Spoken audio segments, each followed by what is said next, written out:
క్రియేషన్స్కి స్వాగతం. ఇవాళ మీకు నేను సిల్క్ థ్రెడ్ బ్యాంగిల్స్ చూపిస్తున్నానండి. ఈ రేట్స్ అవన్నీ నేను పెద్ద వీడియోలో మెన్షన్ చేశాను. మీరు కింద లింక్ ఇస్తాను, దాన్ని మీరు చూడండి.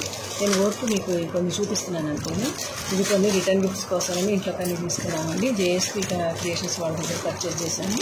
మీకు ఎవరికైనా ఆర్డర్ కావాలంటే మీకు నెంబర్ ఇస్తాను, ఆ నెంబర్కి మీరు పెట్టుకోవచ్చు. మీకు పూర్తి వీడియో కావాలంటే పెద్ద వీడియోలో చూసేయండి. కలెక్షన్స్ మాత్రం అవసరంగా ఉన్నాయండి. ఇప్పుడు కొన్ని చూపిస్తున్నాను, చూడండి. 4 బ్యాంగిల్స్ అండి ఇవన్నీ 150 to 200 బిలోనే ఉన్నాయండి. చాలా బాగా చేస్తున్నారు వాళ్ళు. బల్క్ ఆర్డర్స్ కూడా తీసుకుంటున్నారు. రిటర్న్ గిఫ్ట్ అయితేనే 50 రూపీస్ నుంచి స్టార్ట్ అండి. మీకు చాలా మటుకు నేను మెన్షన్ చేశాను పెద్ద వీడియోలోనే, మీరు దానిలో గమనించండి. మా వీడియో నచ్చితే లైక్ చేయండి, షేర్ చేయండి, కామెంట్ చేయండి. ఈ 3D బ్యాంగిల్స్ కూడా ఉన్నాయండి, వాళ్ళు ఇవి కూడా చేస్తున్నారు. ఇవి వచ్చి 350 రూపీస్. ఇది ఒకటి మీకు నేను రేటు ఇందులోనే చెప్పేస్తున్నాను. Please like me my video.